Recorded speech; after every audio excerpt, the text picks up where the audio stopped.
तो आज शुरू करना है फिजिक्स में, वहीं से आगे।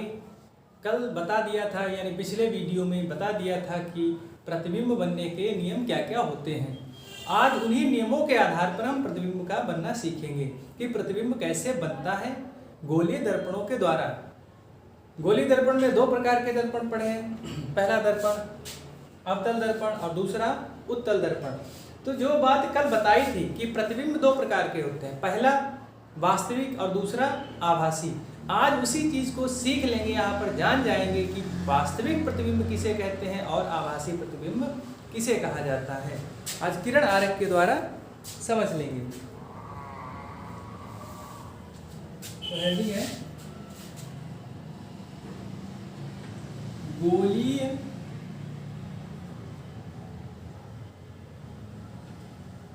दर्पणों द्वारा प्रतिबिंब का बनना।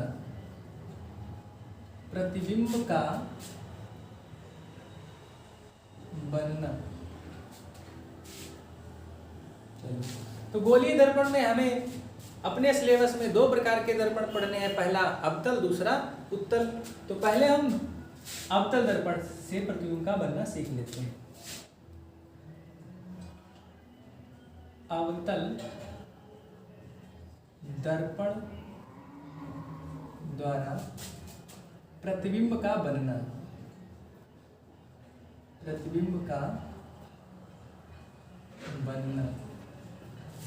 देखिए ये क्लास 10th में भी है, तो इसको क्लास 10th के बच्चे भी पढ़ सकते हैं क्योंकि उनके सिलेबस में है, उनके यहाँ इसमें से क्वेश्चन पूछा जाता है, तो ये उनके लिए भी है।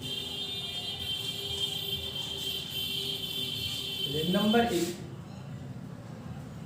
पहले चेक कर लेते हैं स्थितियां क्या क्या बन सकती हैं कि हम वस्तु को कहाँ कहाँ रख सकते हैं, क्योंकि प्रतिबिंब का बनना डिपेंड करता है वस्तु की स्थिति पर कि वस्तु कहाँ रखी है। तो सबसे पहले हम ये जान लेते हैं कि वस्तु की स्थितियां क्या क्या हो सकती हैं। ये एक अवतल दर्पण है जिसका ये P ध्रुव है, F फोकस है और C वक्रता केंद्र है। ये सब बातें कल डिस्कस हो चुकी हैं। इधर कहीं अनंत मान लिया जाता है, अनंत, इधर कहीं बहुत अधिक दूर मान लिया जाता है, जो इसकी रेंज से बाहर हो उसको अनंत मान लिया जाता है। तो नंबर 1, पहले कोई वस्तु अनंत पर रखी मानी जाएगी कि O डैश वस्तु है, वस्तु को O डैश से प्रदर्शित करेंगे, यानी पहला केस कि वस्तु अनंत पर रखी जाएगी। उसके बाद जब हम वस्तु को उठा करके थोड़ा आगे लाएंगे तो वस्तु अनंत और C के बीच में हो जाएगी, यानी अनंत और वक्रता केंद्र के बीच में। यानी ये हो गई पहली स्थिति, ये हो गई दूसरी स्थिति। नंबर 3, अब हम वस्तु को C पर रख सकते हैं, O डैश, यानी ये हो गई तीसरी स्थिति।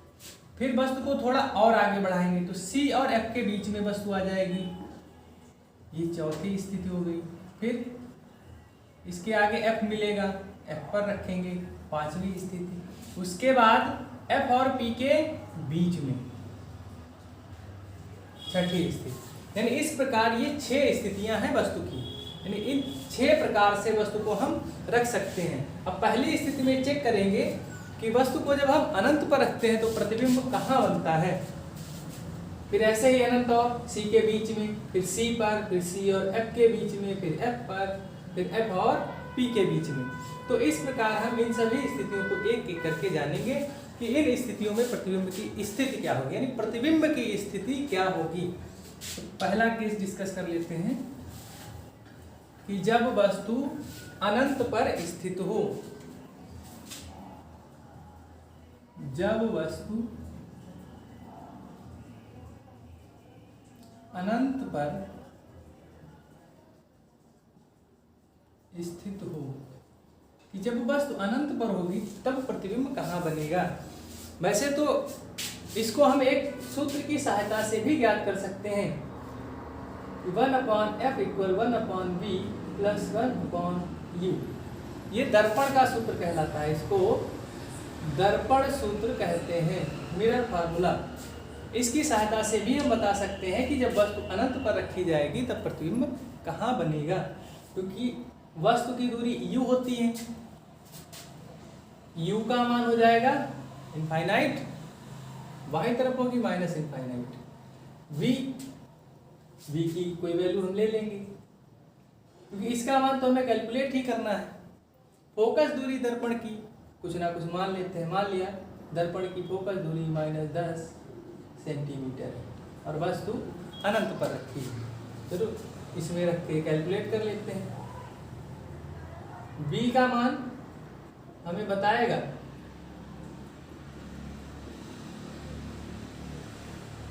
और 1/∞ इसका मान हो जाता है 0, तो v का मान यहाँ से मिलेगा -10 सेंटीमीटर। और ये किसका मान है? फोकस दूरी का। इसका मतलब है कि प्रतिबिंब और फोकस दूरी बराबर है, यानी जहां पर फोकस है वहीं पर प्रतिबिंब है। इसका मतलब प्रतिबिंब फोकस पर बनेगा, कब? जब वस्तु अनंत पर है। तो इस प्रकार से भी पता चल जाता है कि जब वस्तु अनंत पर है तो प्रतिबिंब कहाँ बनेगा। चलो किरण आरेख इसका खींच लेते हैं।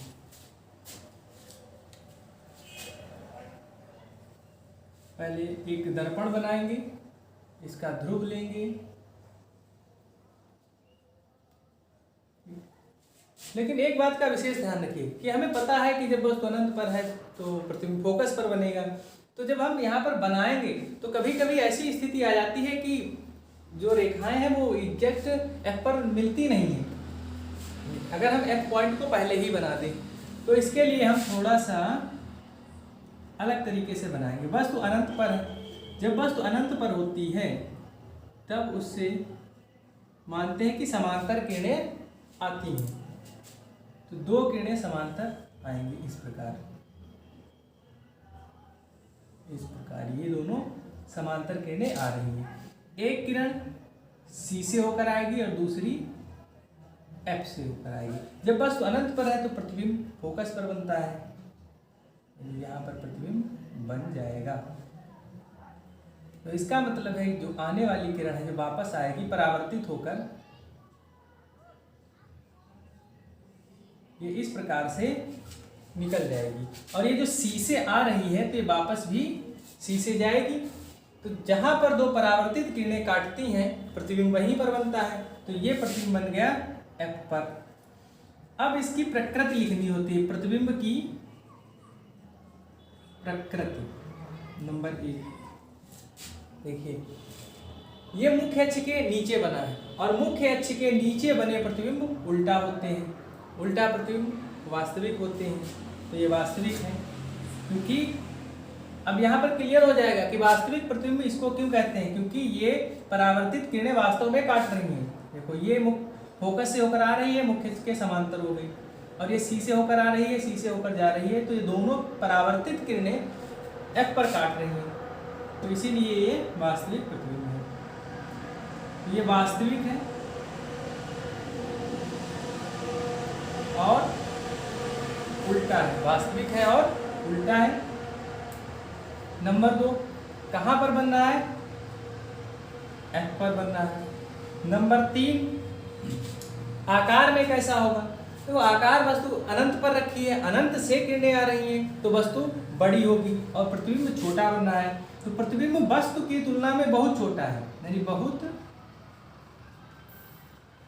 छोटा बनेगा।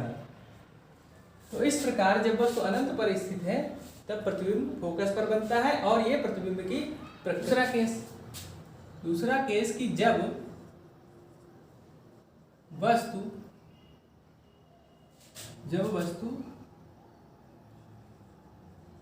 अनंत व वक्रता केंद्र के बीच हो, वक्रता केंद्र के बीच स्थित हो, तो इसके लिए किस प्रकार से बनेगा? देखिए इसके लिए पहले एक सूत्र लगाया था दर्पण का सूत्र, उसी की सहायता से आपको ये पता चल जाएगा कि प्रतिबिंब की स्थिति जो होगी, इसमें तो फोकस पर थी और इस वाले केस में मिलेगी C और F के बीच में। अगर फार्मूला यूज करेंगे तो हम इसका किरण आरेख ही बना लेते हैं, रे डायग्राम। ये अवतल दर्पण, और वस्तु को अनंत से आगे ले आते हैं यहाँ पर, और इधर फोकस होगा। तो एक किरण खींचते हैं जो मुख्य अक्ष के समांतर होती है, एक किरण मुख्य अक्ष के समांतर खींचते हैं, और दूसरी किरण खींचते हैं जो F से होकर जाती है। ये पॉइंट F है। हम जानते हैं कि जो प्रकाश की किरण मुख्य अक्ष के समांतर आपतित होती है वो परावर्तन के बाद F से होकर वापस आती है, और जो F से होकर जाती है वो परावर्तित होकर मुख्य अक्ष के समांतर हो जाती है। तो इस प्रकार यहाँ पर ये प्रतिबिंब बन गया है I डैश, और ये प्रतिबिंब F और C के बीच में बना है, मुख्य अक्ष के नीचे बना है, तो उल्टा है, वास्तविक है, C और F के बीच में है, वस्तु से छोटा है। यही प्रतिबिंब की प्रकृति लिख देंगे। प्रकृति में लिखेंगे नंबर 1 वास्तविक तथा उल्टा है, नंबर 2 C और F के बीच में स्थित है, C तथा F के बीच, और नंबर 3 वस्तु से छोटा है। तो इस प्रकार ये कंप्लीट हो गया। अब तीसरा केस भी इधर डिस्कस कर लेते हैं इतनी जगह में। अब यहाँ पर देखिए कि ये वस्तु अनंत पर रखी है, तो प्रतिबिंब बन रहा है फोकस पर। अब इस केस में हमने क्या किया, वस्तु को आगे बढ़ा दिया, तो प्रतिबिंब फोकस से पीछे चला गया, मतलब कि वस्तु आगे बढ़ रही है और प्रतिबिंब पीछे बढ़ रहा है। तीसरा केस, अब वस्तु को उठाकर लाएंगे C पर। जब वस्तु C पर हो तो इसका देख लेते हैं किरण आरेख कैसा बनेगा। ये उत्तल दर्पण है, ये इसका ध्रुव P, इसका इधर कोई काम नहीं है तो मिटा देते हैं। अब हम वस्तु को लेकर आए हैं C पर, तो इसी प्रकार से बनाएंगे। एक समांतर किरण आपतित करवाएंगे और दूसरी F से होकर जाएगी, ये मान लिया F से होकर जा रही है, और ये वस्तु C पर रखी है, वस्तु ये O डैश इस पॉइंट C पर रखी है। तो इसको हम पीछे बढ़ाएंगे तो ये मुख्य अक्ष के समांतर होगी क्योंकि F से होकर जा रही है, और ये F से होकर। तो इसमें डायग्राम कुछ सही नहीं बना है क्योंकि इन किरणों को काटना चाहिए C पर ही। जब वस्तु C पर रखी होती है वक्रता केंद्र पर, तब प्रतिबिंब भी C पर ही बनता है।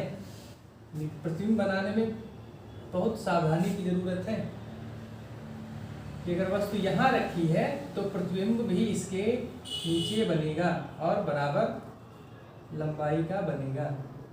वस्तु C पर रखी है, O डैश रखी है। तो अब इस डायग्राम को इस प्रकार से बनाएंगे कि यहाँ से चलने वाली किरणें ये इस बिंदु पर काटें।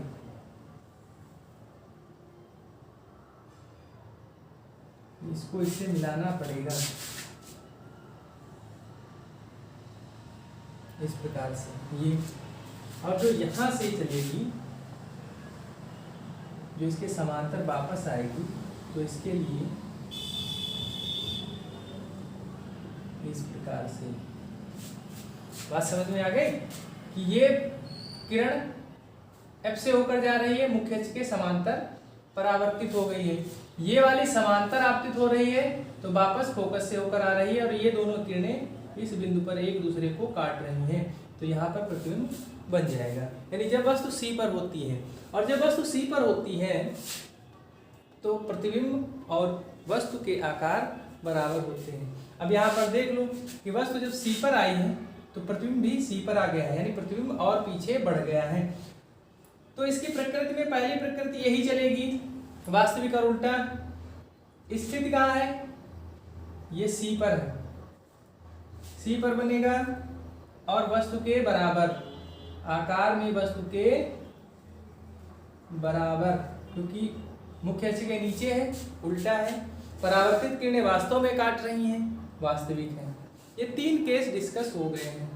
अब बढ़ते हैं चौथे केस की ओर। इसको मिटा देते हैं।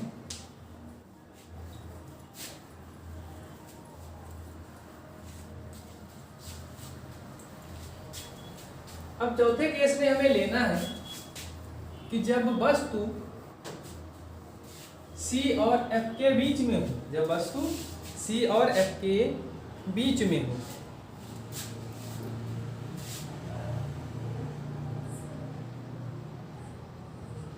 जब वस्तु C तथा F के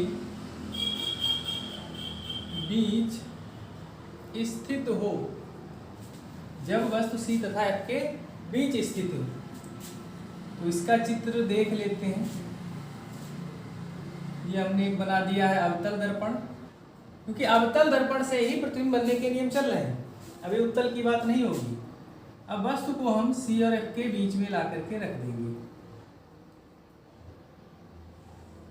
तो एक किरण खींचेंगे जो मुख्य अक्ष के समांतर, दूसरी किरण F से होकर जाएगी, और ये जो समांतर वाली है ये फोकस से होकर आएगी, और जो फोकस से होकर जा रही है ये मुख्य अक्ष के समांतर हो जाएगी। डायग्राम फिर से गलत बन गया है, क्योंकि इन किरणों को काटना चाहिए इसके पीछे। इसको मिटाते हैं फिर से। ये स्केल होती है तभी सही से बन पाता है। यहाँ से एक वस्तु रखते हैं, छोटी वस्तु लेते हैं,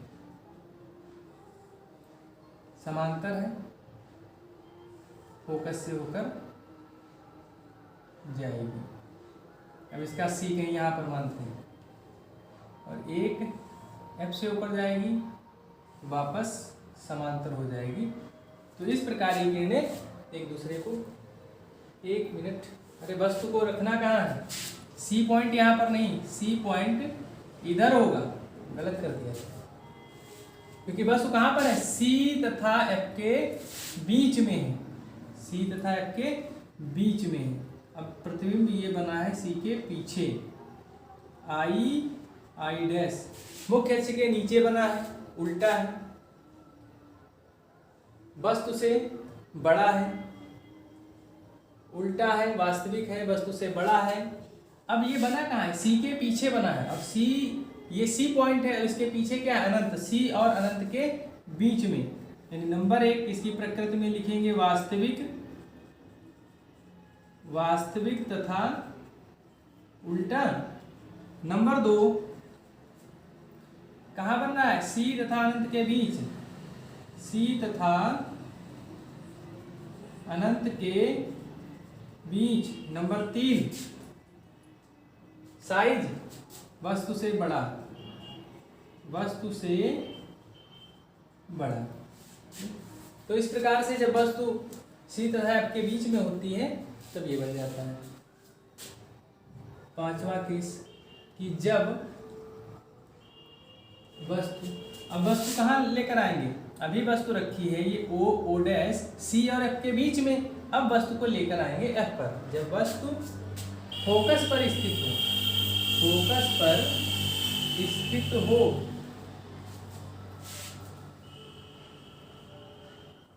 बना लेते हैं इसको भी। ये ध्रुव हो गया, इधर पॉलिश कर दी जाती है क्योंकि उत्तल दर्पण है। अब वस्तु को लेकर आएंगे फोकस पर, वस्तु को फोकस पर। तो इससे एक प्रकाश की किरण मुख्य अक्ष के समांतर जाएगी। ये वस्तु फोकस पर रखी है, फोकस पर रखी है, तो दूसरी किरण इस पर दर्पण पर लंबवत आपतित होगी। ये लंबवत आपतित होगी तो पीछे C पर जाएगी, यानी C पर मिलेगी। तो ये इस प्रकार से आपतित हो रही है, यानी C से जा रही है, C से जा रही है तो वापस भी इसी मार्ग पर आएगी, यानी इसका वापस आने का मार्ग यही होगा, यानी इस प्रकार से।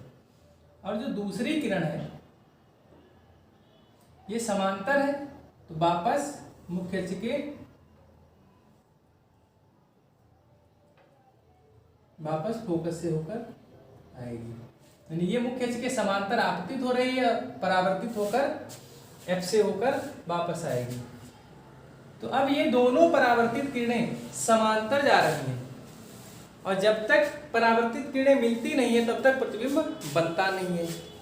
तो समांतर किरणों को ये माना जाता है कि समांतर किरणें कहीं अनंत पर मिलती हैं। तो इस केस में हम लिखेंगे कि प्रतिबिंब अनंत पर बनेगा। बाकी वही केस है वास्तविक उल्टा। वास्तविक उल्टा कहाँ बनेगा? अनंत पर, वस्तु से बड़ा। अब यहाँ पर एक पैटर्न दिख रहा होगा कि वस्तु जैसे जैसे आगे बढ़ रही है प्रतिबिंब वैसे वैसे पीछे जा रहा है। अब जब वस्तु फोकस पर आ गई है तो प्रतिबिंब चला गया है अनंत पर। तो इतनी बात क्लियर हो गई होगी। अब पढ़ते हैं इसके लास्ट पॉइंट पर। इसका लास्ट पॉइंट है कि जब वस्तु F और P के बीच में रखी जाएगी तब प्रतिबिंब कहाँ पर बनेगा। जब वस्तु अनंत पर रखेंगे तब प्रतिबिंब कहाँ पर बनेगा।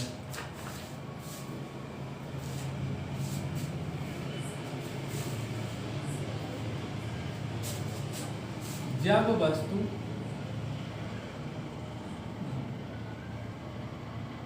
वस्तु F तथा P के बीच स्थित हो, F यानी फोकस, P ध्रुव। चलिए इसका डायग्राम बना लेते हैं।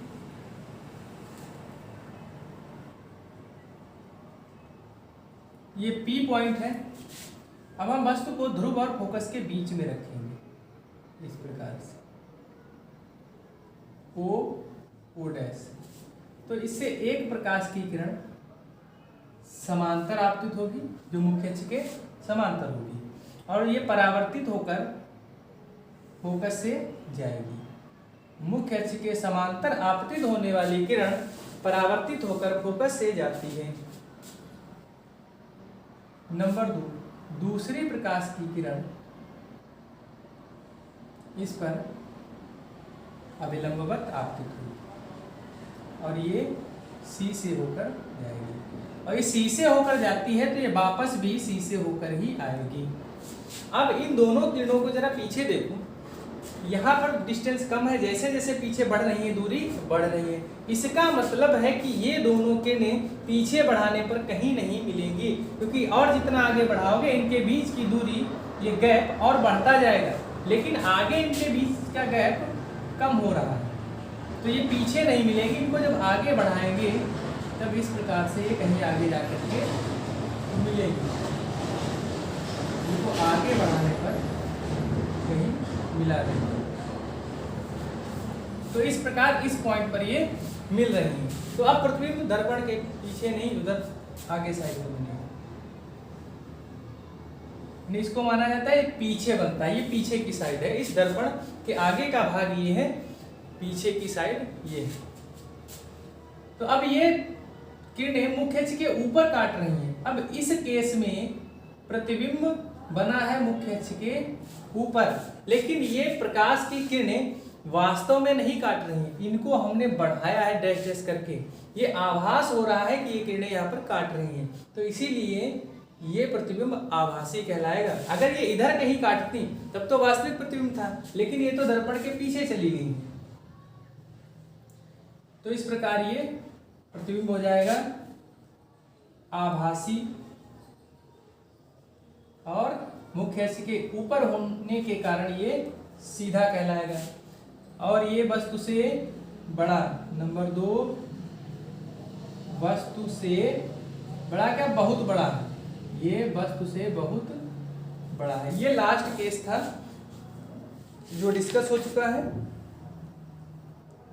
ठीक। अच्छा, कहाँ बनना है? नंबर 3 लिखेंगे दर्पण के पीछे, दर्पण के पीछे, ठीक, ये दर्पण के पीछे बनना है। तो इस प्रकार ये 6 केस डिस्कस हो गए हैं। इनमें से एक कोई ना कोई केस एग्जाम में पूछ दिया जाता है कि जब वस्तु फोकस पर रखी हो तब प्रतिबिंब की स्थिति को किरण आरेख द्वारा दर्शाइए। या जब वस्तु सी और एफ के बीच में हो तब प्रतिबिंब की स्थिति को किरण आरेख के द्वारा दर्शाइए। ये पूछ लिए जाते हैं। ठीक है, अब बात कर लेते हैं उत्तल दर्पण की, क्योंकि अवतल दर्पण से प्रतिबिंब बनने के नियम समाप्त हो चुके हैं।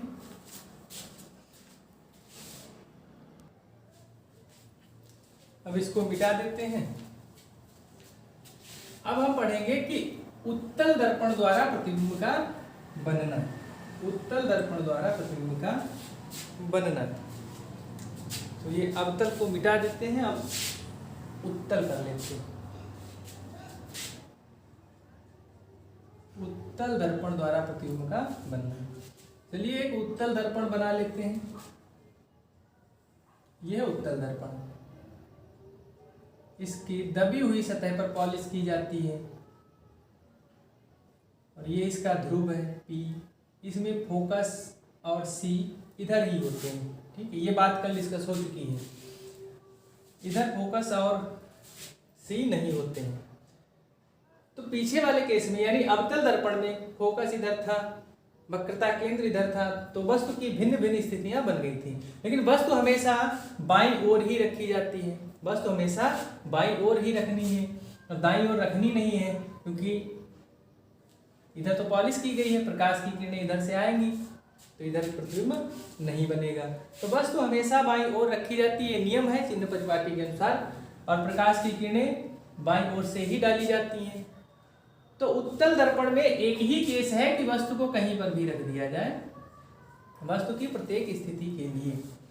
अगर समांतर किरणें आएंगी तब तो फोकस पर मिलती हैं, लेकिन वस्तु को कहीं पर भी रख दिया जाए उसके लिए एक केस है उत्तल दर्पण में, उसको देख लेते हैं। एक प्रकाश की किरण समांतर आपतित करवाएंगी और जो समांतर है तो उत्तल दर्पण से इस प्रकार से वापस लौट जाएगी। तो हमने कल बताया था कि अगर इधर से देखेंगे तो ऐसा हमें प्रतीत होगा कि ये प्रकाश की किरण इधर किसी पॉइंट से आ रही है, इधर F से आ रही है, इसको इधर लिख देते हैं F। और दूसरी प्रकाश की किरण इस पर इस तरह से आपतित होगी, जो C पर जाकर के मिलेगी। तो ये ऐसा प्रतीत हो रहा है C की ओर जा रही है तो वापस इसी मार्ग पर आएगी। तो ये इधर से ये परावर्तित हो गई, ये भी परावर्तित मान लो। तो ये देखो इस पॉइंट पर काट रही है, यानी ये P है, ये F है। वैसे चित्र छोटा बना है, शायद दिख ना रहा हो, इसको हम बड़ा बना देते हैं।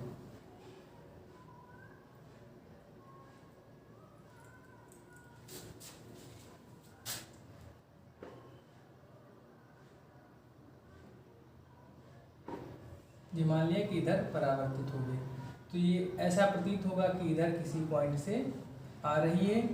और समांतर के लिए बताया था कि जो प्रकाश की किरण मुख्य अक्ष के समांतर होती है वो वापस जाने पर ऐसा आभास होता है कि फोकस से आ रही है। तो अब हम इस वाली किरण को भी इस प्रकार बढ़ा लेंगे। तो ये C की ओर जा रही है, वापस भी इसी मार्ग पर आएगी। ये C की ओर जा रही है, वापस भी इसी मार्ग पर आएगी। और ये दोनों किरणें इस बिंदु पर एक दूसरे को काट रही हैं, यानी मुख्य अक्ष के ऊपर। ये आभास हो रहा है, वास्तव में नहीं काट रही, सिर्फ आभास हो रहा है कि इस पॉइंट पर काट रही हैं मुख्य अक्ष के ऊपर। तो ये प्रतिबिंब बन गया सीधा, और सीधा प्रतिबिंब आभासी होता है, आभासी। नंबर 2, स्थिति कहां पर बन रहा है? P और F के बीच, F तथा P के बीच। नंबर 3, साइज में वस्तु से छोटा, वस्तु से छोटा बनता है। तो इस प्रकार उत्तल दर्पण में सिर्फ एक ही केस है, क्यों है ये बता दिया है।